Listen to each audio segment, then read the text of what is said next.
Hello my dear friends, you're on the Military Summary channel, and today we will discuss the situation in Ukraine on the 7th of March of 2025. Today we have a lot of very interesting updates, so let's start. During the previous night between the 6th and the 7th of March of 2025, the Russians carried out massive missile strike all over the entire territory of Ukraine. The Russians were using not just missiles, the Russians also were using different types of drones. Ukrainian air defense showed poor results, and basically they managed to bring down even less than 50% of everything that the Russians used. And during the 7th of March, we got lots of important updates and details what exactly the Russians were trying to destroy, and by the evening we can make several conclusions. Basically, during the previous 24 hours, the Russians were trying to destroy as many as possible gas storages and gas facilities and gas transportation systems, and the Russians were trying to destroy as many as possible temporary deployment points of the armed forces of Ukraine in the Sumy direction. Now let's discuss in details and what exactly we received during the previous 24 hours. When talking about the most western part of Ukraine, the main Russian attacks took place in the Ternopil region and in Ivano-Frankovsky region. For example, this gas storage, this gas facility was destroyed. The Ukrainians were using these gas facilities to transport gas on the territory of the European Union. Furthermore, according to information we have, the European Union continue keeping and storing their gas on the territory of Ukraine. So most likely the Russians attacked the objects of the European Union in the western part of Ukraine. Furthermore, a lot of explosions took place in the Poltava region. As for this territory, the Russians were doing the same. They were trying to destroy as many as possible gas storages and gas facilities and gas transportation systems. A lot of explosions in this area, and during the day we got first videos and first pictures from this territory. First, we got this picture published by pro-Ukrainian sources. In this video, it's very difficult to understand what exactly the Russians managed to destroy. One thing we know for sure, that indeed something big was damaged and something big most likely was destroyed. Later we got additional video published by some Ukrainian sources. In this video we can see the explosions and fire in the early morning. So I'll remind you, the Russians attacked the territory of Ukraine deep inside of the night, and this the video from the morning. So as you can see, the Ukrainians didn't have any possibilities to destroy this fire, to set this fire off during the day, because obviously the Russians managed to deal significant damage to another Ukrainian gas storage. So this is the situation in this area, and some sources later reported that there was even an earthquake in this area, less than three points, but obviously something big was destroyed. Furthermore, the sources reported that this Apishnya region and the settlements around this village were completely off from the gas supply. Another goal of the armed forces of Russian Federation during the previous 24 hours, during the previous massive missile attack, was to destroy as many as possible temporary deployment points and headquarters of the armed forces of Ukraine in the Suja direction. During the day we haven't received even a single video that can confirm Russian attack, but it doesn't matter, because the most important updates are coming from the Suja pocket itself. And obviously the main purpose of Russian attack during the previous night was to pin down the Ukrainian forces, was to destroy as many as possible Ukrainian reserves, as many as possible forces that Ukrainians could use, with the purpose to stabilize the situation in the pocket itself. Because starting on the 7th of March, the Russians began a major and decisive offensive operation with the purpose to defeat the Ukrainians completely, and maybe even to force the Ukrainians to fall back, and which is better for the Russians, to cut this territory in Cauldron. Now let's discuss in details, and let's start from the border between the settlements of Nikolaeva, Darina, Zhiravka and Basovka. As you can see, we have adjusted the map. Today several neutral mappers reported that the Russians managed to improve their position significantly. For example, this is the situation by the end of the 6th of March. The Russians controlled just the territory along the border, and today we start receiving reports that the Russians managed to enter the the territory of Sumy region and to take several tree lines and several fields under complete control. Now we see that the Russians managed to get as close as possible to the settlement of Basovka from the west. We expect that during the next several days the Russians will make first attempts to take this village under complete control. If the Russians are able to take this village under complete control, then the situation for the Ukrainians on the territory of Sumy is going to become a complete disaster, because from these positions, from this village, the Russians will establish complete fire and FPV drone control over the main road N07. And telling the truth, the Russians have already established FPV drone control over this territory. The Ukrainians can't use this road for safe evacuation, rotation, or safe bringing of additional forces. The Russians probably destroy 90% of everything that enters this road, and this is obviously very huge losses from the Ukrainian side. Now let's move further and let's discuss the situation in the northern part of the Sumy direction. As you can see, we have 4 icons. Every single icon have a flag, which means that the Russians during the previous 24 hours managed to improve their position significantly. First, let's compare the maps. This is the map on the end by the end of the 6th of March. As you can see, most of these territories were considered as a contested area or the gray zone, and by the end of the 7th of March the Russians managed to take under control every single village around the settlement of Malaya Loknya. If you remember, yesterday we got lots of very interesting videos, and exactly from the territory of Malaya Loknya, the Russians published a very long video of how they were FPV droning and attacking the Ukrainians, and today everything becomes clear. Basically, yesterday in the evening, during the night, the Ukrainians, when they realized that the Russians are about to begin their major offensive operation in this area, and when the Ukrainians realized that they had no chances to hold their lines, they decided to retreat from this territory and they began running from the settlements of Viktorovka, Nikolaevka, and Sorochina. But the Russians managed to discover the Ukrainian plans, and that's why the Russians began bombing and attacking the Ukrainian vehicles, trying to slow the Ukrainians down as much as possible and not to allow them to escape this settlement. We don't know for sure whether the Russians managed to do this or not. One thing we know for sure is that the settlements around Malaya Loknya were abandoned by the Ukrainians probably during the previous night. And today the Russian sources start publishing videos with Russian soldiers with the Russian flags. In this video we can see the building in the northern part of Staraya Sorochina, and we can see a Russian soldier that raised the Russian flag in this area. Based on this video this morning we have adjusted the map, this part in Russian favor. Later, somewhere at noontime, we got another video from the territory of Nikolaevka. Here we can see the same building, and we can see a Russian soldier, let's say, and another Russian soldier, and we see the Russian flag. Based on this video we have adjusted the map on the territory of the settlement by the name of Nikolaevka, and several hours ago, right before we started making this evening update, we got another very important article published on the official channel of the group of forces North in their social networks. And according to information we have, the Russians, as a result of offensive operation, managed to establish complete control over the settlements by the name of Viktorovka and Nikolaevka. So this is the settlement of Viktorovka and this is the settlement of Nikolaevka. Based on this report we have adjusted this territory as well. So now we see that the Russians managed to take every single square kilometer on the Russian side of the river by the name of Malaya Loknya.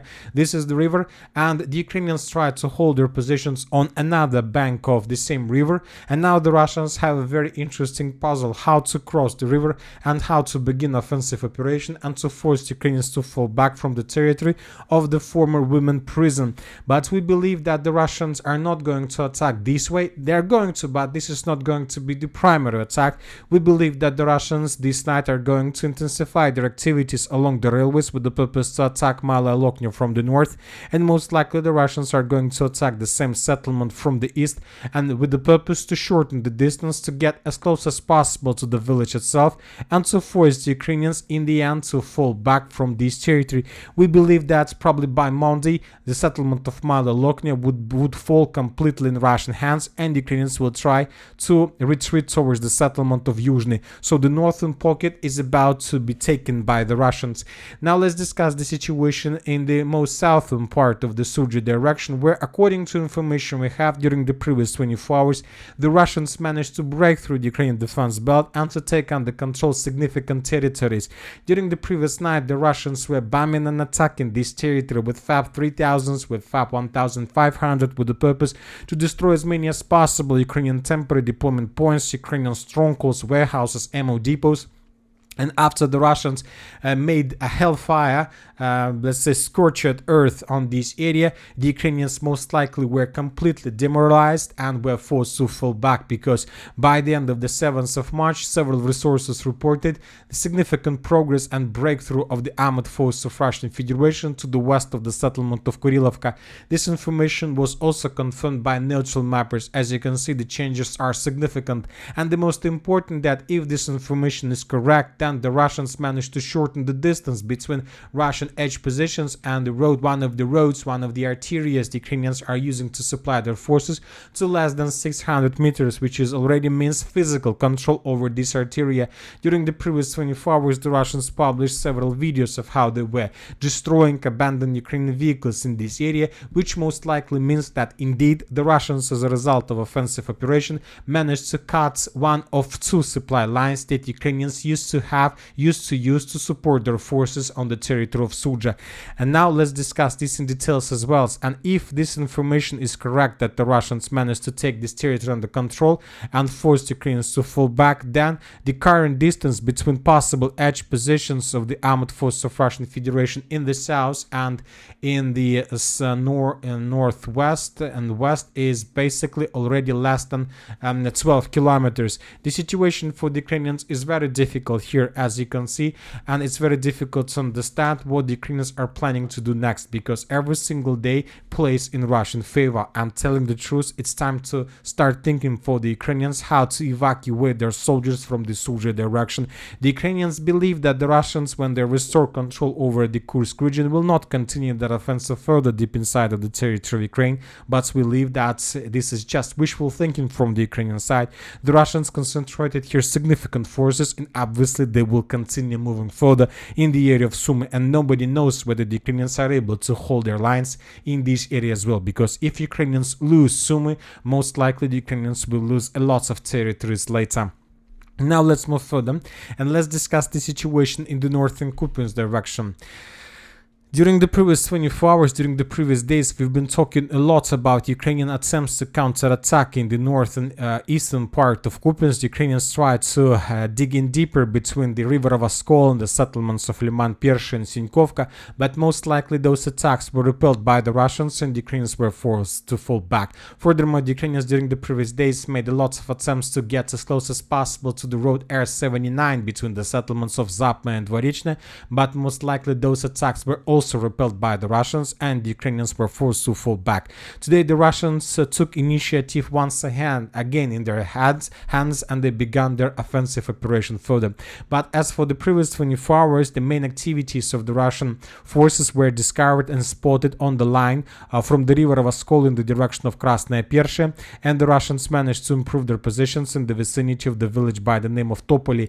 This information was provided us by neutral mappers and by pro-Ukrainian sources. So as we can see, and as for now, the main purpose and the main task of the armored force of Russian Federation is to take everything under complete control between the settlements of Figilevka and the border with the Russian Federation. So these territories the Russians are planning to take under control in the very near future, and if the Russians are able to do this, then the Russians will continue advancing further deep inside of the territory of Ukraine with the purpose to attack the settlement of Volchansk from behind, and the target and the point of destination of the armored force of Russian Federation obviously is Pechenegi water reservoir, so with the purpose to take everything under control that is located to the north of this red line.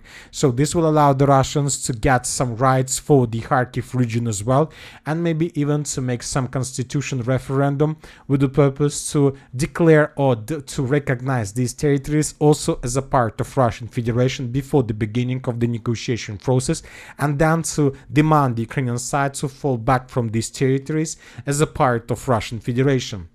Now let's move further and let's discuss the situation in the central Kupiansk direction. If you remember, yesterday we got several reports that the Russians managed to cross the river of Oskol, and the Russians began improving their positions on the Ukrainian side of this river. Several Russian sources reported about that. And today we got some confirmations from neutral mappers. Neutral mappers reported that situation on the northern front, Russian army crossed Oskol River west of Kupiansk, infiltrated inside Sinkova. As for now, we don't know for sure whether the Russians managed to dig in deeper or not. Most likely the Ukrainians will try to counterattack the Russians with the purpose to force them to fall back.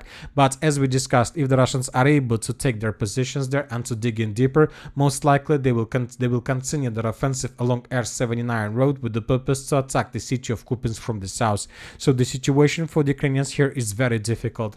Now let's move further and let's discuss the situation in the Bilogorovka or the Seversk direction.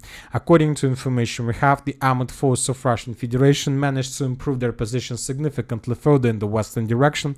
In this video we can see how the units of the 81st Air Mobile Brigade of the Armored Forces of Ukraine were attacking the Russian bikers with FPV drones. This episode took place exactly in this area, and as you can see in this video, the Russians were moving much further in the western direction, but the Ukrainians managed to ambush them. So we believe that the Russians during the previous days managed to improve their position significantly, and we believe that the Russians are about to enter the settlement of Grigorovka, but it's still very unsecure to use this road, so that's why the Ukrainians still have possibilities to attack the Russians there. Now let's move further and let's discuss the situation in the city of Chasiv Yar. And probably during the previous 24 hours, the most important updates are coming exactly from this territory.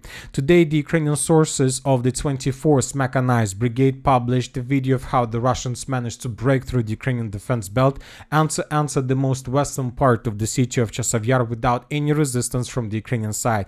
Yes, the Ukrainians were FPV droning the Russians, they were bombing them, they were attacking them, probably several vehicles were destroyed, but it doesn't change the main thing. The Russians managed to break through, to enter the most southwestern part of the city, to land infantry and to force the Ukrainians to fall back. Based on this video, most of the mappers have adjusted their maps in this part in the Russian favor, and the most important that several neutral mappers added additional territories in the same part of the city. So we see that currently the situation for those Ukrainians who are currently located in the central part of the city, we are talking about the citadel of the city of Chasiv Yar, has immediately become critical, because the Ukrainians from now on don't have secured lines to supply and support their forces in this part of the city, and we believe that during the next 2-3 days the Ukrainians will make a very important decision to fall back from this territory towards the settlement of Nikolaevka, and most likely during the next several days the Ukrainians will try to organize defense along this yellow line with the purpose to slow down the Russians at least a little bit before further offensive operation in the direction of the city by the name of Konstantinovka. Furthermore, we believe that in upcoming days the Ukrainians will try counterattack or organize several counteroffensive operations with the purpose to attack the most northwestern part of the city of Chasiv Yar, with the purpose to restore some roads for Ukrainians to evacuate through this area as well. Now the Russians are trying to dig in deeper and to prepare themselves to repel possible upcoming Ukrainian counterattacks. And if the Russians are able to repel every single upcoming Ukrainian counterattack, then we can start talks about the beginning of the for the city of Konstantinovka itself. Now let's discuss the situation in the city of Toretsk. During the previous 24 hours, after the first days when the Russians basically failed their defense operation, when the Ukrainians managed to take under control significant number of territories in the central, northern and the northwestern part of the city, the Russians managed to regroup their forces, to bring additional forces, to introduce operational reserves on the ground, and now the Russians began counterattacks with the purpose to restore control over the city of Toretsk once again and completely and for a very long period of time. At least during the previous 24 hours, the Russians managed to secure several buildings in the citadel that were captured by the Ukrainians. Now the Russians are concentrating their forces with the purpose to take under control this small block in the area of the stadium, and most likely during the next several days we're going to start receiving first updates and first articles published by different mappers that the Russians managed to do this. Another important area of Russian activities is the village by the name of Shevchenkova, Sherbinovka. The Ukrainian sources published the video how they were FPV droning the Russian units along the river of Mokry of Toretsk, Krivoy Toretsk, and one of the episodes, this one took place exactly in this area. Based on this video, we have adjusted the map and we have colored the bank of the river of Toretsk in Russian favor. So we see that the Russians are advancing further in the northern direction, and most likely we believe that Ukrainians from this territory in the very near future would be forced to fall back. It is very difficult for them to control these positions because the Russians most likely, as you can see, have already established complete FPV drone and drone control over this territory, which reduced Ukrainian possibilities to bring additional forces in this direction. Now let's move further and let's discuss the situation in the Pokrovsk direction. As for this territory, this is the only front line where the Ukrainians have more or less good results. So let's discuss them in details, and first let's talk about the village of Lysovka. And probably this is the only territory that's where the Russians managed to improve their positions. There are very heavy clashes for this settlement. The Ukrainian sources published the video how they were bombing the Russians in this area. Based on this video, we have adjusted the map. We see that the Russians continue advancing along the central street with the purpose to cut the Ukrainians in the southern and in the central part from supply and to force the Ukrainians to fall back from this territory in the very near future. I'll remind you that several mappers already colored this territory as a territory under Russian control. Some mappers, like pro-Ukrainian sources, show this village under complete control of the armed force of Ukraine, but we still that the battle is ongoing. The most important updates are coming from the pockets, from the triangle of Novovasilievka, Sherbinovka, Shevchenka, and Kotlina. So there are very heavy clashes for this pocket, and we see that Ukrainians are trying to counterattack the Russian positions in this area from many directions. There are very heavy clashes for Udachna and Kotlina. There are very heavy clashes on the line Novoalexeyevka, Uspenovka, Novovasilievka, and the most let's say difficult and very bloody clashes on the territory of the settlement of Pishane and Shevchenka. The Ukrainians are doing everything they can with the purpose to restore control over these territories and to cut this pocket. The thing is that there are lots of mines in this area, and most likely resources that are currently located in these mines were promised to the United States of America according to the mineral resources deal. So most likely the Ukrainians will try to do everything they can with the purpose to restore control over these territories, and then they will be able to sell basically these territories to the United States of America. I'm talking about resources, of course. And during the previous 24 hours, we got a lot of reports. For example, neutral mappers reported that the Ukrainians, as a result of counter-offensive, managed to restore control over the southeastern part of the settlement of Udachna, which means that the Russians were forced to fall back. If this information is correct, very likely in the very near future, the Russians will continue retreat process first to the village of Vovkove and the village of Salona, and then the Russians will fall back from Kotlina in the direction of Pishana with the purpose to stabilize at least these lines. As for the settlement of Pishana, the Ukrainians continue their counterattacks in this area, and currently the Russians restore control, or the Ukrainians restore control over 15 or 20% of the settlement. We're talking about the northern and the northeastern part. We have geolocations that confirm the Ukrainian presence on the territory of this settlement. Furthermore, according to information we have, the Ukrainians continue their counterattacks in the area of Shevchenka, and by the end of the 7th of March, according to several reliable Russian resources, the Ukrainians managed to restore control over the northern and the northeastern part of the settlement, and currently, according to several pro-Russian resources, the Ukrainians control also up to 20% of the settlement, and the Ukrainians continue increasing their pressure. The Russians are doing everything they can with the purpose to slow down the Ukrainian counterattacks, but we believe that the Russians will not be able to do this because it is very difficult for the Russian side to hold these lines right in front of the city by the name of Pokrovsk. The Russians need to introduce additional forces, and the most important, to hold these positions. First of all, the Russians need to improve their positions further in the western direction and even to enter the Dnipro region. If the Russians have this foothold underground, then they will be able most likely to hold their positions. But as for now, this foothold is too slow and logistic is very poor to control and to hold this territory. Now let's move further. We got lots of very interesting updates from the Bogatyr direction. The most important is that the Russians Ukrainians, after they managed to secure the settlement of Andreevka, continue their offensive operation further in the northern direction, and now the main target and the main task of the armored force of Russian Federation is to cut the pocket that currently located between the settlements of Andreevka and the settlement of Sribne Zaporizhia. So they want to take these territories, to cut these lines, to shorten the lines, and then the Russians will be able to move further in the western direction with the purpose to outflank the city of Alexeyevka from the north and to attack the Ukrainians from the northern part, from the northern direction. The clashes for the settlement of Constantinople continues. Today, according to different sources, the Russians managed to improve their positions and to answer the most eastern part of the settlement from the settlement of Ulakli. So something like this took place during the previous 24-48 hours that allowed the Russians to answer this part of the village. On the other side, today several neutral mappers reported that Ukrainians, as a result of counter-offensive operation, managed to restore control over the southwestern and the southern part of the settlement, and we believe that the Ukrainians are trying to counterattack in this area because they want to unblock those Ukrainians that were blocked by the Russians in the northern and the central part. And most likely this upcoming night, after the Ukrainians manage to restore control over the southern part, the Ukrainians that are currently located in Constantinople will try to escape the encirclement and will try to escape the settlement towards the village of Bogatyr. And after that, the Russians will close, they will finish the battle for the settlement by taking everything under control that's located to the right, to the east of this red line. So we are, let's say, at the final stage of the battle for Constantinople. Now the Ukrainians are trying to carry out rescue and evacuation operations, and then the battle will be finished. As for the southern direction, today, according to different sources, the Russians managed to improve their position significantly in the fields between the settlement of Razdolny and Bogatyr. The Ukrainian sources published the video how they were repelling another Russian attack. They managed to repel this attack. They managed to destroy lots of vehicles of the armored force of Russian Federation, but on the other hand, the Russians also managed to improve their positions. These territories, as you can see, used to be under complete Ukraine control. Now the Russians controls them.